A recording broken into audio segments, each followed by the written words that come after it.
You're listening to an Explore Finland radio show podcast.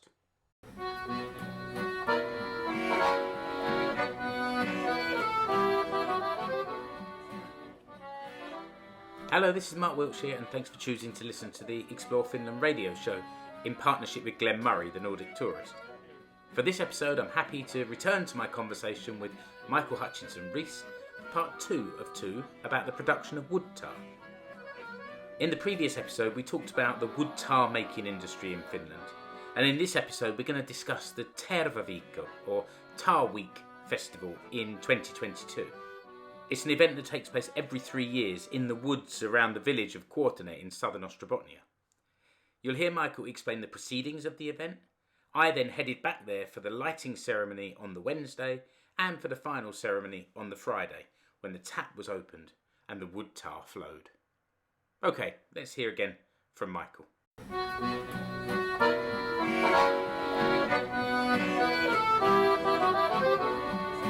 It is hopeful. It's very optimistic that we can be optimistic that this is going to be passed on from generation to generation. I'm going to try and get my kids. Well, their kids are going to come and have a look. Maybe when they're older, they might actually join in. So that's hopefully the future is going to be that this is going to continue. Won't be lost forever. And isn't that kind of the point of this Terwaviikko? So it happens every 3 years. When I saw that it was taking place this year, I thought the 3-year gap was due to COVID, but then I did a bit of research and found out it happens every 3 years. Every 3 years, because of this wood curing process. Yeah. I guess when people were doing this as an industry, they had a batch of trees for this year and another one for next year and another one for 3 years' time, and they would work through these 3-year process, but still make tar every year. And now it's done, what do you call it, ceremonial, or it's a cultural event, and we can hear the chainsaws doing their work again, but it takes place here. We're in the woods in Kuortane, close to the Olympic Training Centre, which I covered in one of the very earliest Explore Finland podcasts. So we've done Kuortane quite a good service with the show over the years, I think. But the thing is, I came here, like I have some certain like little jokes that I tell about the culture shock I had when I came here. Because like I said, this was not my Finland. Even though I'd been coming to Finland for, since I was a child, this was a different kind of Finland.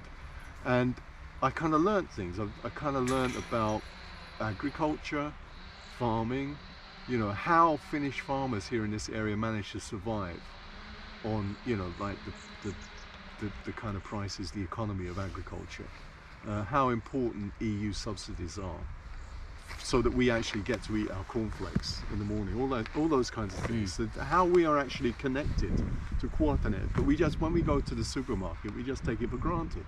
But behind that, there's somebody here in Kuortane driving a tractor up and down in the field, So it's like getting a better kind of idea about the environment, my environment, where our food and milk come, where our food and dairy products come from, where the wood comes from, everything.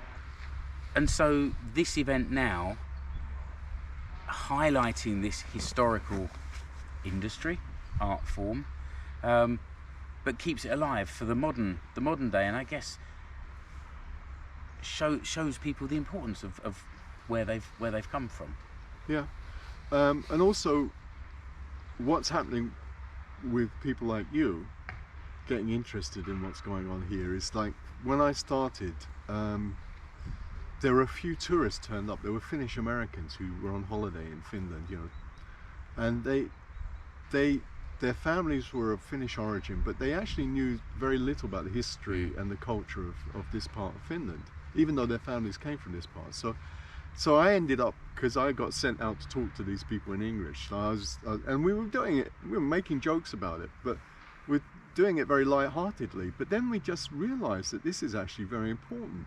These people, 2nd, 3rd, 4th, 5th generation Finnish Americans, they need to know about this because that's their history, and that actually is something that they're going to take back. I mean, we made a few jokes about it. Like I was getting questions coming from Finnish Americans when I showed them the photographs, when they saw the photographs, they were saying things like, is this some kind of religious thing where Finnish people go in the forest and they kind of worship a forest god or something? You know, is this kind of pagan, pre-Christian stuff?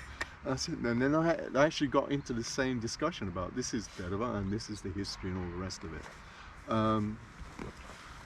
And so it's interesting, it's amusing, but it's important.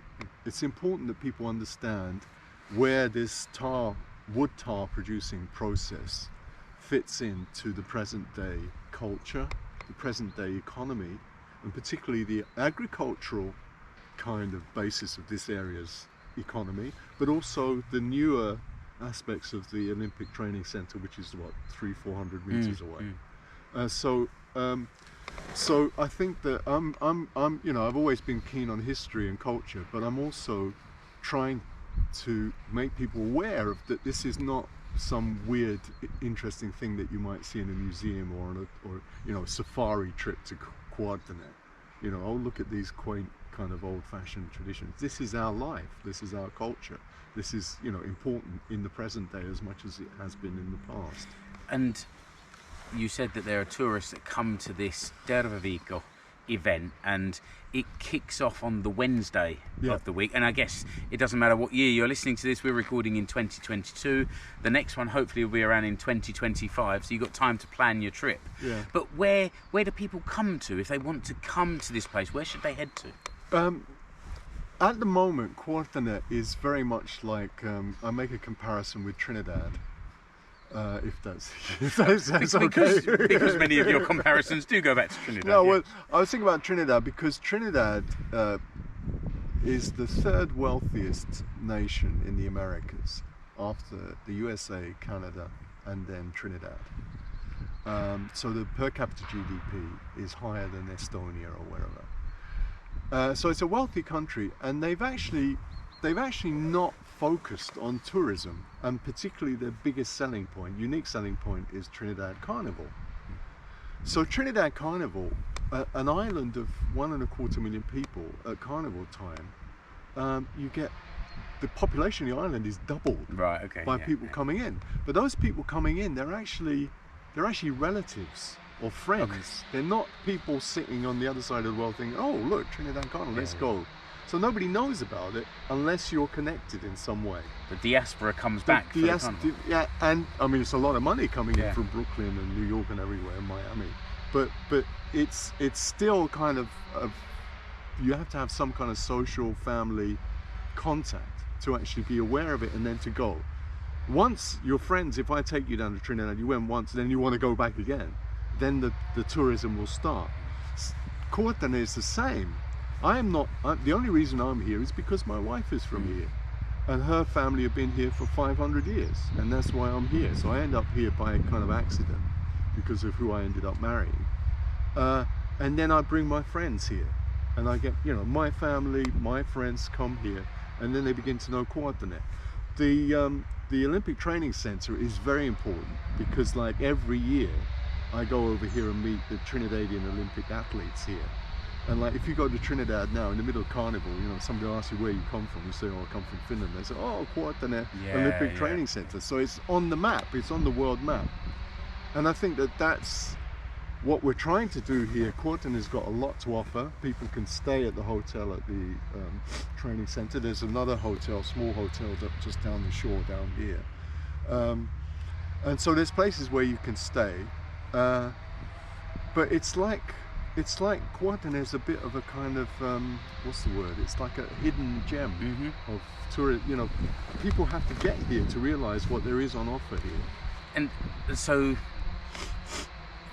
because there's not where we are sitting in the woods, there's not an immediate landmark. I mean, there's the lake, there's the training centre, but is this place signposted on during the week that this is where the tar pit is, and this is where the ceremony takes place? The town council, or the Kuortane council, local authority, they've done a lot of work in promoting Terwaviikko, and then the kuhinat, the market, and the street festival market thing, you know. So, but even so, at the moment in the year 2022, if you come back at the weekend to see the Kuortane, the people coming here will be either, you know, so-called, like me, kesä Kuortanalaiset. You know, we're only here in the summer for the holidays because we've got some family or some summer house or something. We're only here, and then their friends and friends and friends, and then a few people wandering from the Olympic Training Centre. So I mean, Kuortane is doing a good job in promoting it's what it's got, and but it's still a bit of a hidden. It's a bit of a sort of hidden sort of gem of tourism and culture and activities. So I'm coming on the Wednesday. We're here Monday at the start of the week, and the pit is being built. On the Wednesday is the lighting ceremony, and I've seen a video of that online, and it looks like it's quite an interesting spectacle to see the thing lit and everything. So we'll be showing some video from that and getting some pictures, adding to the blog post. What else is there going on during the week here that people might see? Well, the other thing about the tar pit is that on the Sunday, on the morning, there is a religious service. There's a Christian religious service in the morning. Now, whatever your religious beliefs are, I mean, I grew up in the church, so the kind of culture of church going is not, you know, it's quite familiar to me. It's not, and my wife is works in the church anyway. But one of the things that I would say is that the church service, when I came the first time and I took some photographs and filmed it, I was really moved by it. It was kind of having a church service out in the woods around the tar pit, and we were all dressed up in our, you know, in our gear and everything, and it was quite moving. It's quite special, and there was songs, there's a choir, and there's going to be music, and then during this whole week there's going to be, every night is going to be, you know, like we've got, I mean, you'll see when you come back on Wednesday, there's going to be a bar at the bottom. Okay. There's going to be a bar here. All here around in the area around here? Okay, right, good to know. I must say the bar's okay. It's like, you know, it's all very well behaved. It doesn't, you know, I was thinking, oh no, it's going to go, you know, like, people out in the woods drinking, like, you know, oh no, it's going to go really bad. But it's okay. But again, I'd say that it's friends and family. Yeah, everybody knows everybody. So it's the kind of thing, I mean, you come in and people will be very pleased to see you. But again, it's like, you know, people really don't come here if they don't have, so far, they don't come here if they don't have some connection. And is it round somewhere near the tar pit where they have the axe throwing competition as well? Yeah, the axe throwing. I've got a nice video of my friend Mrs. Tierman getting an ace from, like, how she did that. And this is a big axe that you'd throw double-handed over your head. Yeah. I spoke to my dad yesterday and he forbade me from doing it because he thought I'd do myself a damage. But what amazed me was that my goddaughter's mother, she's a dancer, so that might have given her a bit of an edge. But she just came out and she just got this great big axe, went over, didn't bang herself in the back, and went boom and got a bullseye. Wow. From, I think it's about, you know, 5-6 meters. Yeah. And I can't do that. So the axe, and I know that there's my mother-in-law's cousin, and he's a bit of the local champ for the axe throwing. He's a little guy. He must be in his 50s, 60s now, but he can do it. And so, you know, there are these hidden skills that people have here. Previously, you mentioned about tar being used in food as well. Yeah. And is this the Kuortane where there's the market selling the tar-based products as well? Well, the Lions Club will sell the tar. They'll be selling the tar, and they'll be selling the tar because the money they raise will go to charities. Yeah. Okay. So that's it. Everything is all the money, and the little money, but the money that is made from this tar is going to be going towards charities. So they'll be selling it at the market as well. Yeah, okay. So come down and check out what's going on at the tar pit, but then also in the market, which is Friday and the Saturday at the end of the week. I just remembered my wife told me that I must make mention this, plug the food. Yes. There's the beer dumplings.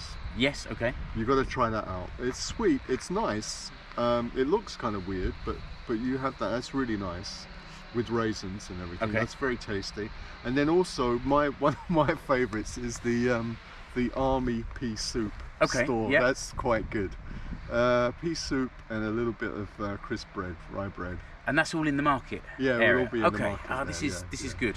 Because I remember back in one of the earlier episodes in Kuortane, we were talking about ice cream, and my friend Päivi told me that the favourite flavour of ice cream in Etelä-Pohjanmaa was tar. Yeah. And I think this ties it up quite nicely. I'm really looking forward to seeing this whole event. Michael, thanks for welcoming me to Kuortane Terwaviikko. And maybe I could just get an invite in for next time you come down. We'll do the battlefield tour. That sounds great. Because that is really interesting. I'm not a particularly military buff type person, but actually it's fascinating to actually go and look at the site and try and imagine what they thought they were doing 200 years ago when they had this battle. I like a battle episode as well. Yeah. But until that time, thanks a lot. Okay, thank you. Thanks for your time. It's been a pleasure. Thank you.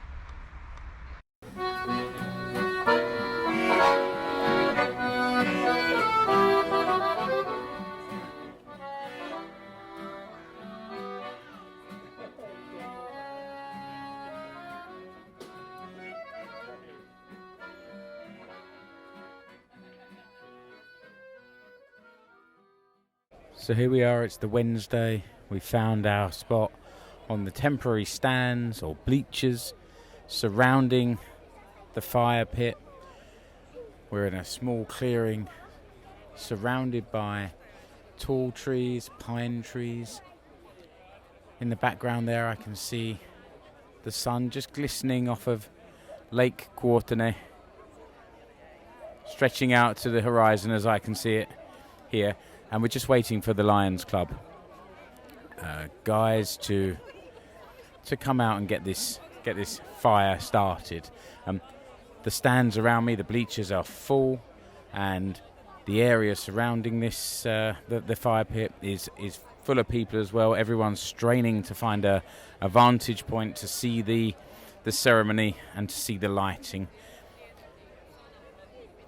The leader of the Lions Club will soon climb up onto the fire pit to deliver the opening ceremony and speeches.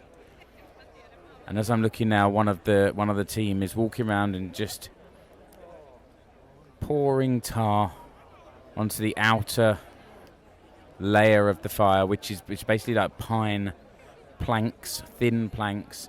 They're being doused in tar, ready to as a propellant for the fire starting. The Lions Club members are coming out now. They're wearing the traditional Etelä-Pohjanmaa costume, a wide-brimmed hat, striped shirt, braces or suspenders, loose trousers or pants, and these large, heavyweight leather boots. And they all have small attachments hanging from their hats. They look like the size of a cork hanging from a leather strap. It's actually a piece of wood, and they all have a different number of them, and it signifies how many times they've taken part in one of these tar pit ceremonies. So I can see that Michael has 2. He was telling me earlier that he believes he should have 3, but he's only got 2. And I saw somebody earlier with 5 or 6 or more in his hat. Okay, I can see the leader of the Lions Club is about to take his position. So let's listen to the opening ceremony.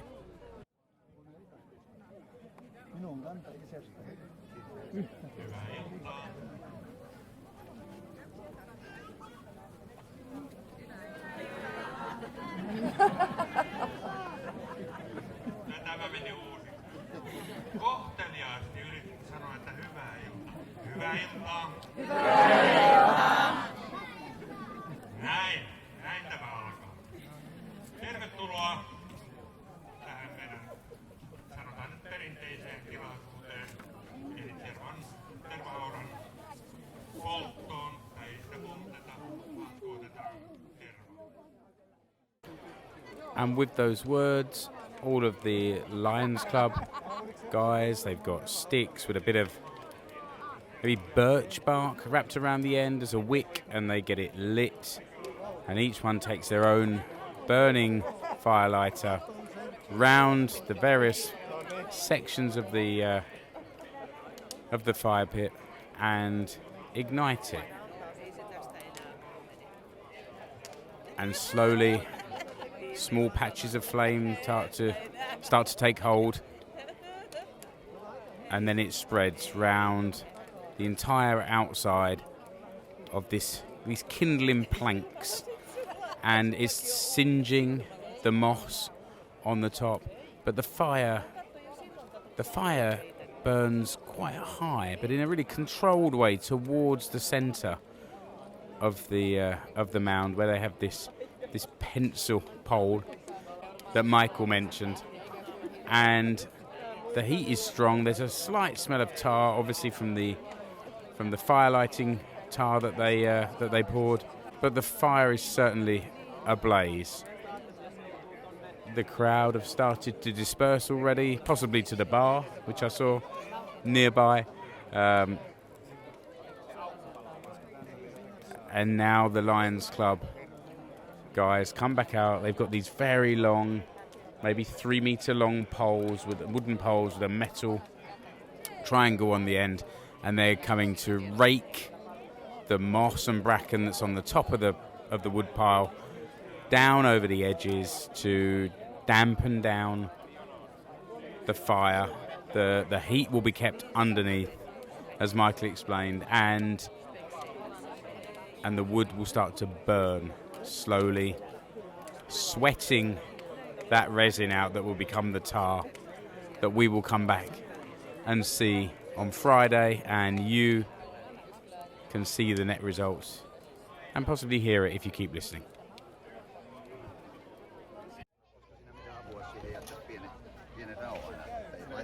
Okay, I'm back here now on the Friday.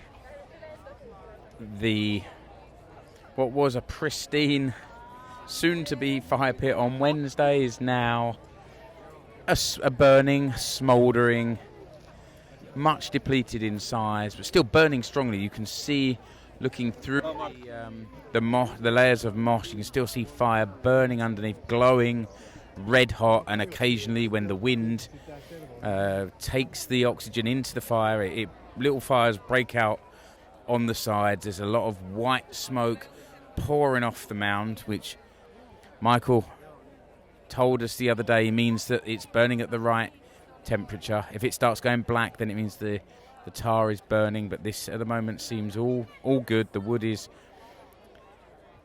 producing the tar, and I know it's producing the tar because I have been blessed. Welcome. I'm very pleased you are here in Kuortane, in here in Terwaviikko. Thank you. That's why I made your promise.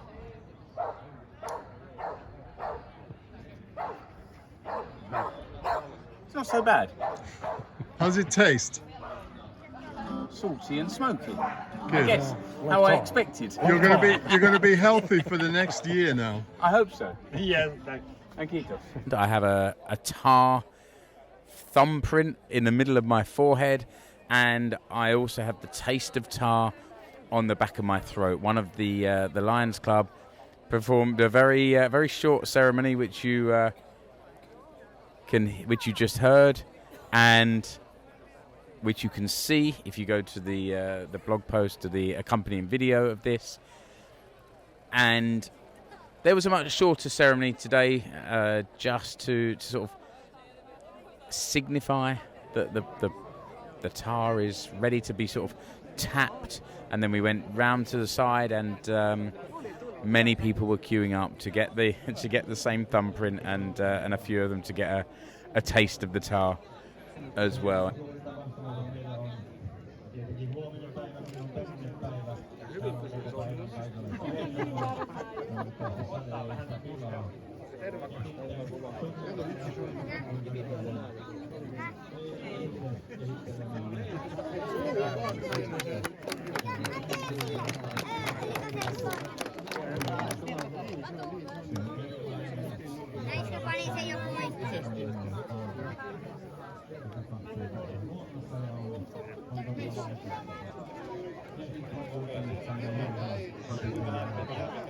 Now, the area it's not as busy as it was on Wednesday, but there's a few hundred people here, all just milling around, chatting with friends, and soaking up the atmosphere. And that atmosphere is smoky and tar scented.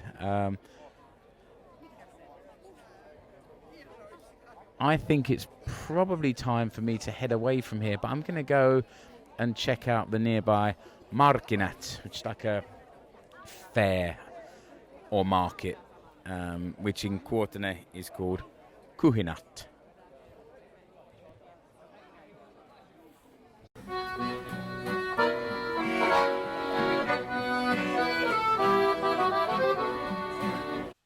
So I think that just about wraps up today's show.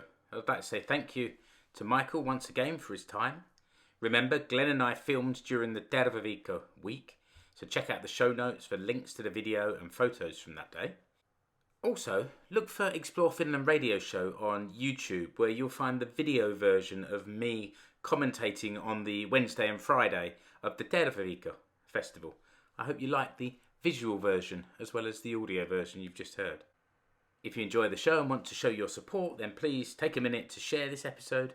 You can spread the word to your friends on your social network of choice, let them know about the show and invite them to explore Finland with us. And also, if there's a subject you want me to cover in a future episode, you can contact me via the website or social media. I'd be really happy to hear from you. But until the next episode, listener, thanks for listening and goodbye. You've been listening to the Explore Finland radio show. You can find me online at explorefinlandpodcast.com. You can follow the show on your social network of choice. Facebook at Explore Finland Radio Show, Twitter at Explore Finland, Instagram at Mark Wiltshire. See the links in the episode description. And remember to subscribe, rate and review the show wherever you're listening or watching.